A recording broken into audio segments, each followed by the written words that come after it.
آج پھر میرے ابا میری چچی کے لیے ایک جوڑا تحفے میں لائے تھے۔ چچی نے فٹافٹ سے ابا سے جوڑا لیا اور ایک دل فریب سی مسکراہٹ چہرے پر سجائے ابا کو شکریہ کرنے لگیں۔ یہ دیکھ کر میرا کلیجہ جل کر خاک ہوا تھا۔ میری ماں نے بڑے خطرناک تیور سے میرے ابا کو دیکھا تھا۔ مجھے چچی کبھی بھی اتنی بری نہیں لگی تھی جتنی اب لگنے لگی تھیں۔ بلا وجہ چچی ابا کے کام بھاگ بھاگ کر کرنے لگتی تھیں۔ کبھی ابا کے سر میں درد ہوتا تو وہ جلدی سے چائے بنا کر لے آتیں۔ ابا بھی بہت خوش رہتے تھے۔ میرے ابا بہت اچھے مزاج کے حامل تھے۔ میری ہر بات نہ صرف سنا کرتے تھے بلکہ میری ہر خواہش بھی پوری کرتے تھے۔ میں بہت خوش تھی، لیکن اب نہ جانے کیا ہو گیا تھا کہ جب سے میرے چچا کا انتقال ہوا تھا ہماری چچی ہمارے ساتھ رہنے لگی تھیں، کیونکہ اس کا میکے میں کوئی ایسا نہ تھا جہاں رہ سکتیں۔ نہ والدین حیات تھے اور نہ کوئی بھائی تھا۔ ایک بہن تھی، وہ بھی جوانی سے لاپتہ تھی۔ جب سے چچی ہمارے گھر آئی تھیں ابا کے آگے پیچھے رہنے لگیں، اور جب اماں کاموں میں لگی ہوتیں تو ابا کو اشارہ کر کے ڈرائنگ روم میں لے جاتیں اور دروازہ بند کر لیتیں۔ میں اس وقت چھوٹی تھی لیکن اتنی بھی ناسمجھ نہ تھی۔ تھوڑی ہی دیر بعد جب چچی ڈرائنگ روم سے نکلتی تو رو رہی ہوتیں اور ابا خود بھی پریشان پریشان نظر آنے لگتے تھے۔ میں یہ سب سمجھنے سے قاصر تھی کہ آخر ان دونوں کا یہ سب کرنے کے پیچھے مقصد کیا ہے۔ چچی آخر ابا کو کیوں اشارے کرتی ہیں؟ ابا کو وہ بس ایک بار کسی چیز کی فرمائش کرتیں، ابا وہ فوراً سے ان کے لیے لے آتے، ورنہ امی کسی چیز کا کہتیں تو وہ ٹال دیتے تھے۔ میں سوچ کر پریشان ہو چکی تھی لیکن مجھے کچھ سمجھ نہیں آ رہا تھا۔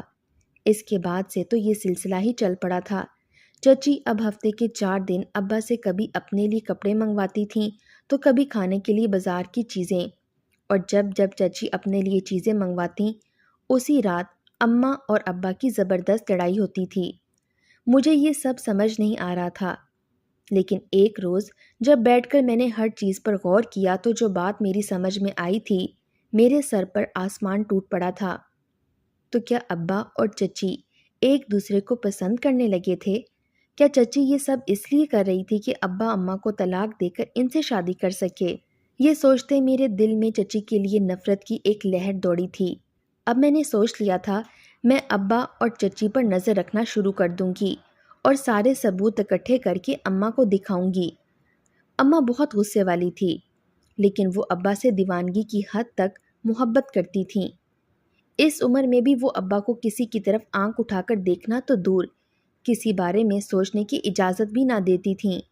اماں کی تیز نظر پر ابا آج بھی گڑبڑا سے جاتے تھے۔ اگر میں اماں کو چچی اور ابا کا بتاتی تو وہ مجھے ہی مار مار کر ادموا کر دیتی تھیں۔ اس لیے میں نے ثبوت اکٹھے کرنے کا منصوبہ تیار کر لیا تھا، لیکن اگلے روز جو خبر مجھے ملی اس نے مجھے دوبارہ سے سوچنے پر مجبور کر دیا، کیونکہ چچی کا امی نے ایک جگہ رشتہ طے کرا دیا تھا اور چچی کو دیکھ کر لگ رہا تھا کہ وہ بھی اس رشتے سے خوش ہیں۔ لیکن سوچنے والی بات یہ تھی کہ اگر چچی کو شادی کسی اور سے کرنی تھی تو وہ ابا کو اشارے کرتے ہوئے ڈرائنگ روم میں کیوں لے جاتی تھیں اور دروازہ بھی بند کر لیتی تھیں؟ دن بدن اماں اور ابا کے جھگڑے بڑھتے ہی جا رہے تھے۔ گھر میں ہر وقت ان کی وجہ سے نحوست پھیلی رہنے لگی تھی۔ جب بھی اماں ابا کا جھگڑا ہوتا چچی بڑی خوش ہوتی تھیں، ان کے چہرے سے مسکراہٹ ہی غائب نہیں ہوتی تھی۔ میں نے اماں کو سمجھانے کی کوشش کی تھی کہ اماں، آپ ابا کے کام خود کیوں نہیں کرتیں؟ چچی کیوں بھاگ بھاگ کر کرتی ہیں؟ ابھی یہ بات میرے منہ میں ہی تھی کہ اماں نے مجھے چپ کروا دیا۔ اماں نے میری ایک نہ مانی تھی، لیکن میں بھی کمر کس کر میدان میں آ گئی تھی۔ اماں، آپ کیوں ابا کے آتے ہی ذرا ذرا سی بات پر ان سے جھگڑا کرنے لگتی ہیں؟ اگر ایسے ہی رہا تو ابا آپ کو بھول کر کسی اور میں دلچسپی لینے لگ جائیں گے اور آپ ہاتھ ملتی رہ جائیں گی۔ میں نے اماں کے پاس بیٹھ کر ان کو کہا تھا، لیکن میری بات سنتے ہی اماں کے چہرے کا رنگ فک ہوا تھا اور انہوں نے میری طرف دیکھتے ہی اپنے ہاتھوں میں میرے بال جکڑے تھے اور بولی تھیں، تو بدبخت کہیں کی اپنی ماں پر سوتن لا کر بٹھانے کی بات کر رہی ہے۔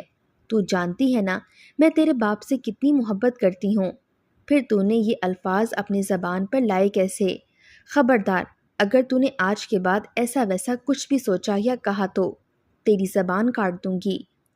اماں نے مجھے غصے سے کہتے اپنے قدم باہر کی طرف بڑھا لیے تھے۔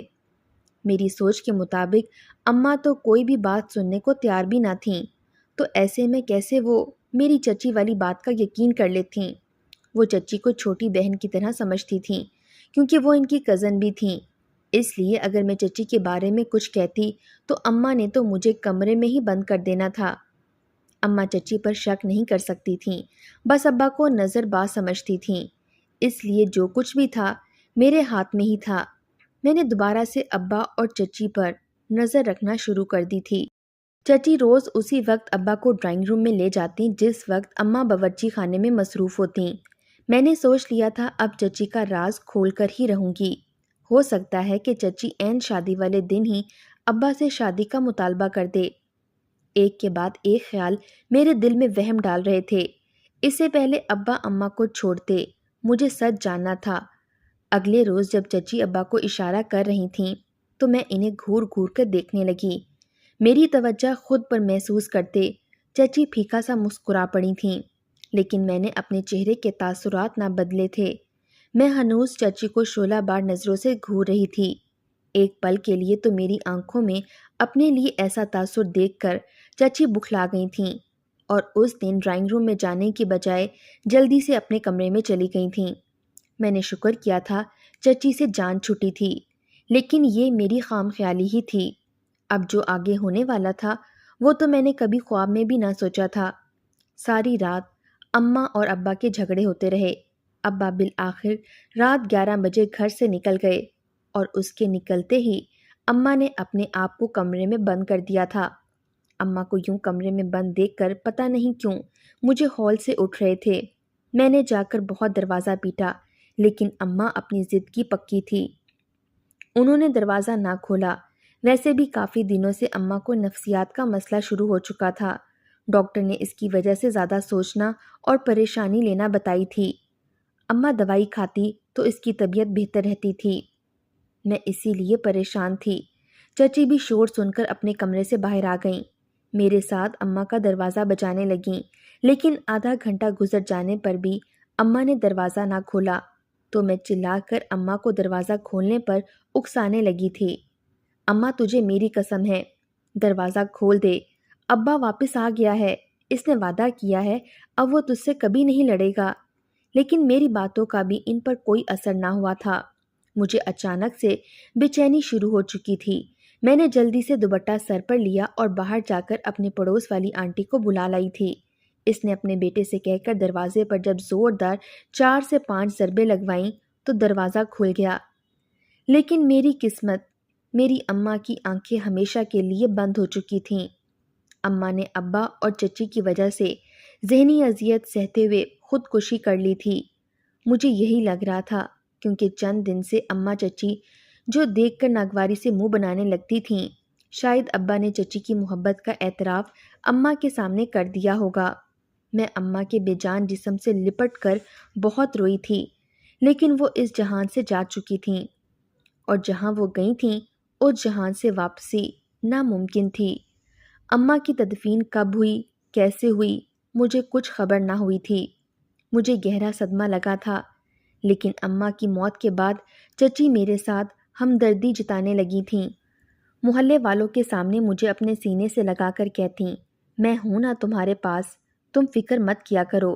سب لوگ اماں کی طبیعت سے واقف تھے، اس لیے کسی نے اماں کی موت کو عجیب نہ جانا تھا، کیونکہ وہ غصے کی بہت تیز تھیں اور ابا سے لڑائی جھگڑے کی آوازیں بھی سارے محلے میں جاتی تھیں۔ لیکن میں تو اسی گھر میں رہتی تھی اور میں سچ سے واقف تھی۔ میری ماں کو خودکشی کرنے پر مجبور کیا گیا تھا، اور وہ کوئی نہیں بلکہ میرا سگا باپ تھا، جس کے ساتھ اس سازش میں چچی بھی شامل تھیں۔ پہلے تو مجھے صرف چچی سے نفرت محسوس ہوتی تھی، لیکن اب مجھے ابا کا چہرہ دیکھنے کا بھی دل نہ کرتا تھا۔ میں دن بدن ابا سے دور ہوتی جا رہی تھی۔ ابا مجھے لاکھ اپنے پاس بلاتے، میری پسندیدہ چیزیں لے کر آتے، لیکن میں ان کے پاس بیٹھنا بھی گوارا نہیں کرتی تھی، اور وجہ وہی تھی کہ وہ دونوں میری اماں کے قاتل تھے۔ ابا اور چچی کی اشارے بازی ایک بار پھر سے شروع ہو چکی تھی، اور اس جمعے چچی کا نکاح تھا۔ مجھے یہ سب ایک ڈرامہ ہی لگ رہا تھا، لیکن جب جمعے کو واقعی چچی کا نکاح کسی اکبر نامی شخص سے ہوا تو مجھ پر حیرتوں کے پہاڑ ٹوٹ پڑے تھے۔ ابا اور چچی اگر ایک دوسرے کو پسند کرتے تھے تو اب تو ان کا راستہ صاف تھا، پھر کیوں چچی نے کسی اور سے نکاح کر لیا تھا؟ کیا وہ سب میرے دماغ کا فطور تھا؟ میں اب تک اپنے ہی ابا کو غلط سمجھتی رہی تھی۔ مجھے اپنی سوچ پر شرمندگی ہوئی تھی۔ اگر ابا اور چچی کے بیچ کچھ ہوتا تو اب تک وہ دونوں نکاح کر چکے ہوتے۔ اس کا مطلب یہی تھا۔ مجھے وہ سب غلط فہمی ہی ہوئی تھی۔ لیکن اگر ابا اور چچی ایک دوسرے کو پسند نہیں کرتے تھے تو پھر وہ دونوں اشارہ بازی کرنے کے بعد ڈرائنگ روم میں جا کر کون سی خفیہ گفتگو کرتے تھے؟ اور یہ سب اماں کے جانے کے بعد بھی جاری تھا۔ کیا ابا اور چچی کے ناجائز تعلقات تھے؟ اگر تھے بھی تو وہ دونوں کیوں شادی نہیں کر رہے تھے؟ 1 مہینے بعد چچی کی رخصتی ہونے والی تھی۔ اگلے روز چچی جب باورچی خانے میں آئیں تو میں پہلے سے ہی باورچی خانے میں کھڑی تھی۔ فوراً سے باہر آ گئی تھی۔ ارے چچی، مہینے بعد آپ کی رخصتی ہے، آپ کو چاہیے جا کر کچھ خریداری وغیرہ کریں، اپنے جہیز کا سامان وغیرہ اپنی پسند سے لیں۔ میں نے چہرے پر مصنوعی مسکراہٹ سجا کر چچی کو کہا تھا۔ جواباً وہ کچھ دیر بالکل خاموش ہو گئیں اور میری طرف دیکھنے لگیں۔ میں نے بھی چچی سے نظریں نہیں چرائی تھیں۔ کھوٹ ان کے دل میں تھا تو نظریں میں کیوں چراتی؟ ارے میں تو یہاں تمہارے لیے ہی آتی ہوں۔ بہت برا ہوا، بھابھی کو ایسی ہمت نہیں ہارنی چاہیے تھی۔ ان کو تمہارے بارے میں بھی سوچنا چاہیے تھا۔ پتہ نہیں بھابھی نے یہ انتہائی قدم کیوں اٹھا لیا۔ وہ چہرے پر افسردگی دکھاتے ہوئے افسوس کرنے لگی تھیں۔ تھوڑی دیر باتیں کرنے کے بعد وہ ابا کے کمرے کی طرف جانے لگیں تو میں بے ساختہ بول اٹھی، چچی، آپ ابا کے کمرے کی طرف کیوں جا رہی ہیں؟ وہ اس وقت آرام کر رہے ہیں۔ ہماری زندگی میں ایک طوفان لا کر آپ کو سکون نہیں آیا جو اب نکاح کرنے کے باوجود بھی ابا کے پاس جا رہی ہیں؟ میری باتیں سن کر چچی کے جاتے قدم رکے تھے۔ اس نے آنکھوں میں تحریر سمیٹ کر میری طرف دیکھا تھا۔ ان کے چہرے کا ایک رنگ آ رہا تھا اور ایک رنگ جا رہا تھا۔ جب بولی تو اس کی زبان لڑکھڑا سی گئی تھی۔ میں تو تمہارے ابا کا حال پوچھنے جا رہی تھی۔ بھابھی کے جانے سے کافی اداس ہو گئے ہیں، اس لیے۔ میں حیران تھی، چچی نے میری اتنی بڑی بات پر کوئی بھی رد عمل ظاہر نہیں کیا تھا، بلکہ ابا کی طبیعت کا بہانہ لگا کر ان کے کمرے میں جانے لگی تھیں۔ تو آپ کیوں تکلیف کر رہی ہیں؟ آپ بیٹھیں، میں ابا کو یہیں بلوا لیتی ہوں، ویسے بھی چائے کا وقت ہو چکا ہے۔ ابا جب باہر آئے تو کافی خوش نظر آ رہے تھے۔ ابا کو دیکھتے چچی کا چہرہ بھی کھل اٹھا تھا۔ وہ دونوں باتوں میں مشغول ہو چکے تھے۔ ابا کو دیکھ کر نہ لگتا تھا کہ ان کو اماں کے جانے کا کوئی بھی غم ہے، بلکہ وہ تو خوش تھے۔ مجھے ابا اور چچی کی کچھ سمجھ نہیں آ رہی تھی۔ اگر پسند کرتے تھے تو نکاح کیوں نہیں کیا؟ اور اگر نکاح کسی اور سے کر بھی لیا تھا تو یوں چھپ کر اشارے بازی اور پھر کمرے میں بند ہو کر کیا گفتگو کرنے کی کوشش کرتے تھے؟ آج تو میں نے ان کو روک لیا تھا، لیکن میں جانتی تھی میں ان کو روز نہیں روک سکتی تھی۔ اب میں نے سوچ لیا تھا کہ میں جان کر رہوں گی کہ وہ کمرے میں جا کر ایسی کون سی خفیہ باتیں کرتے ہیں جو میرے سامنے یا اماں کے سامنے نہیں کر پاتے تھے۔ میں نے اپنا ہر حربہ آزما کر دیکھ لیا تھا، لیکن میں کسی طور کامیاب نہیں ہو پا رہی تھی اور نہ ہی مجھے کچھ پتہ چل سکا تھا۔ میں نے کمرے میں ایک فون چھپا کر رکھا تھا، لیکن اس کا بھی مجھے کوئی فائدہ نہ ہوا تھا کیونکہ وہ دونوں اتنا آہستہ بات کر رہے تھے۔ میں اگر پاس کھڑی بھی ہوتی تو بھی سنائی نہ دیتا۔ فون تو پھر بہت دور پڑا تھا، لیکن ان کی باتوں کے دوران ان کے چہرے پر پہلے دکھ بھرے تاثرات تھے، اس کے بعد غصے والے اور آخر میں وہ خوش دکھائی دے رہے تھے۔ میں نہ سمجھی اس ویڈیو کو کئی بار دیکھ چکی تھی، لیکن مجھے کچھ بھی نہ سمجھ آیا تھا۔ ان دونوں کی ان عجیب حرکتوں کو دیکھ کر میں کیا اخذ کر سکتی تھی؟ دن گزرتے جا رہے تھے اور 2 دن بعد چچی نے رخصت ہو کر اپنے سسرال چلے جانا تھا اور یہ راز ہمیشہ کے لیے ایک راز رہ جانے والا تھا۔ مجھے چچی اور ابا کا راز پتہ کرنے کا بڑا تجسس تھا، لیکن وہ دونوں شاید میری حرکتوں سے بے خبر ہرگز نہ تھے، بلکہ بہت محتاط تھے۔ اسی وجہ سے میرا کوئی منصوبہ کامیاب نہ ہو سکا تھا، لیکن یہ میری خام خیالی ہی تھی، سچ کبھی باہر نہیں آنا تھا۔ اس کے بعد کچھ ایسا ہوا جس نے پیروں تلے سے زمین سرکا دی تھی۔ اس روز چچی کی رخصتی تھی، لیکن سب سے بڑا جھٹکا تو مجھے اس وقت لگا جب چچی کی رخصتی سے ٹھیک 10 منٹ پہلے ابا بھی آ کر سائٹ پر بیٹھ گئے اور تھوڑی ہی دیر میں وہاں پر ابا کا نکاح بھی پڑھوایا جا چکا تھا۔ مجھے کچھ سمجھ نہ آ رہی تھی، اگر چچی کا نکاح اکبر سے ہو چکا تھا تو ابا نے کس لڑکی سے نکاح کر لیا تھا؟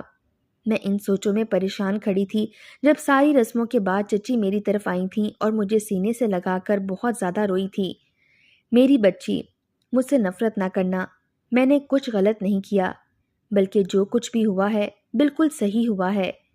چچی یہ آخری الفاظ کہتے گاڑی میں بیٹھ کر چلی گئی تھی، لیکن مجھے مزید سوچوں کے بھنور میں تنہا چھوڑ گئی تھی۔ اس کے کہنے کا کیا مطلب تھا کہ جو کچھ بھی ہوا ہے صحیح ہوا ہے؟ اس بات کا کیا مطلب تھا کہ اماں کی موت کا مجھے غم نہیں کرنا چاہیے؟ کیا وہ اسی کی مستحق تھیں؟ لیکن آخر انہوں نے ایسا کیا ہی کیا تھا جو اماں کی موت کے کچھ ہی وقت بعد ابا دوبارہ سے اپنی دنیا بسا چکے تھے؟ اس کی بیٹی جوان تھی اور وہ اس عمر میں خود نکاح کر بیٹھے تھے۔ مجھے ابا سے تو چچی سے بھی زیادہ نفرت محسوس ہوئی تھی، لیکن میں اسے دیکھنا چاہتی تھی جس کی وجہ سے یہ سب ہوا تھا، اور یہی سچ جاننے کے لیے میں دلہن کے کمرے میں چلی گئی تھی۔ ابا ابھی بھی باہر تھے، مہمانوں کو رخصت کرنے میں مصروف تھے۔ میرے پاس یہی صحیح وقت تھا کہ میں اس عورت سے جا کر سوال جواب کر سکوں، آخر کیوں وہ ایک ایسے مرد کی زندگی میں گھس آئی تھی جس کی ایک جوان بیٹی بھی تھی اور اس کی بیوی کی موت کو ابھی کم وقت ہی ہوا تھا۔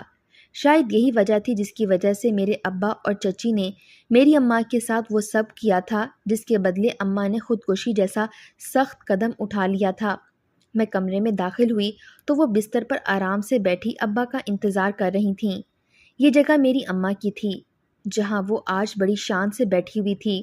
میں نے آگے بڑھتے جوں ہی گھونگھٹ اٹھایا تو پیروں تلے زمین نکل گئی، کیونکہ وہاں تو میری ہی چچی کی بہن بیٹھی ہوئی تھی اور یہ سب میری آنکھوں کا کوئی فطور نہیں تھا۔ میں گو مگو کی کیفیت میں گھری ان کو دیکھتی رہی، میری آنکھیں برسنے لگی تھیں۔ میں نے کہا، آپ نے میرے ابا سے شادی کیوں کی ہے؟ میرے ابا آپ کی خاطر میری اماں سے لڑتے رہے اور میں چچی پر شک کرتی رہی۔ مجھے لگتا تھا چچی نے ہی یہ سب کھیل کھیلا ہے، میرے ماں باپ میں جھگڑا کروا کر میری ماں کو مرنے پر مجبور کر دیا اور آپ کو میری ماں کی جگہ بٹھا دیا۔ تبھی ابا کمرے میں داخل ہوئے تھے اور مجھے یوں روتے دیکھ کر میرے پاس آ گئے۔ میں نے نفرت سے رخ پھیر لیا تھا۔ ابا میرے سامنے آ کر کھڑے ہو چکے تھے، چچی کی بہن بھی اپنی جگہ سے اٹھ چکی تھیں اور مجھے پانی کا گلاس پکڑایا تھا جسے پینے کے بعد ابا اور چچی کی بہن نے آپس میں نظروں کا تبادلہ کیا تھا اور وہ بولنا شروع ہوئی تھیں۔ کہنے لگی، میں تمہارے ابا اور اماں دونوں کی کزن ہوں۔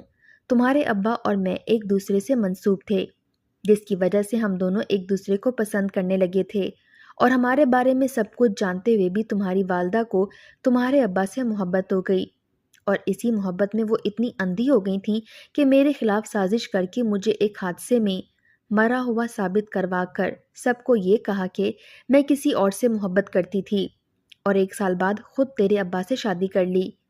مجھے اس نے پرانی نوکرانی کے حوالے کر دیا تھا جو مجھے ایسی دعا دیتی کہ میں خود سے بیگانہ رہتی۔ اس کے بعد اس کے بیٹے اور شوہر کا قتل ہو گیا تو اس کو میری حالت پر رحم آ گیا۔ اسے لگا یہ سب اس کے ساتھ اس لیے ہوا ہے کہ اس نے مجھے قید کیا ہوا تھا۔ اسی نے تمہارے ابا اور چچی کو یہ سب بتایا تھا۔ ان دونوں نے تمہاری اماں کو اکسایا تو اس نے اپنا سچ قبول کر لیا تھا، لیکن اس سے پہلے اس کا سچ سب کے سامنے آتا اس نے خودکشی جیسا انتہائی قدم اٹھا لیا۔ ان کی باتیں سن کر مجھے اماں کی سوچ پر افسوس ہوا تھا، لیکن میں اس سے نفرت نہیں کر پائی تھی۔ وہ میری ماں تھی، میں کیسے اس سے نفرت کر سکتی تھی؟ شاید یہی سب اس کی نفسیاتی حالت کی وجہ تھی کہ اپنی خود غرض محبت کی خاطر اپنی کزن کو برباد کرنے کے چکر میں وہ خود حرام موت کو گلے لگا گئی تھیں۔ اماں اپنی اس دنیا میں برقرار عزت کا بھرم رکھنے کے لیے حرام موت مر کر اپنی آخرت کو خراب کر گئی تھی۔ اس کے بعد سے میں نے چچی کی بہن کو سچے دل سے ماں تسلیم کیا تھا اور اس نے مجھے ماں بن کر دکھایا تھا۔ آج اس کے 2 بیٹے ہیں، میری شادی ہو چکی ہے، ہم سب اپنی زندگی میں خوش ہیں۔ میں اکثر سوچتی ہوں اگر اماں اپنی قسمت کو مان کر صبر کرتیں تو شاید آج خوشحال زندگی گزار رہی ہوتیں۔ مجھے اپنی سوچ پر بھی کافی افسوس ہوا تھا کیونکہ میں نے بہت غلط سوچا تھا۔ ہمیشہ پہلے سچ کا پتہ لگانا چاہیے، اس کے بعد کسی کی ذات پر کوئی فیصلہ لینا چاہیے، ورنہ بعد میں ہم خود آئینے میں دیکھنے کے قابل بھی نہیں رہتے۔ میری والدہ نے اپنی خواہش کی خاطر ایک غلط قدم اٹھایا اور ساری زندگی بے سکونی سے گزار کر حرام موت کو گلے لگا لیا۔ ایسی محبت سے میری ماں کو کیا ملا؟ آپ کو کیا لگتا ہے، میری اماں نے اپنی ضد کو محبت سمجھتے ہوئے جو کچھ اپنی کزن کے ساتھ کیا تھا، کیا وہ صحیح تھا؟ کیا اماں کا انجام یہی ہونا چاہیے تھا، یا خودکشی کر کے اماں نے صحیح کیا تھا؟ وہ اسی کی ہی مستحق تھی۔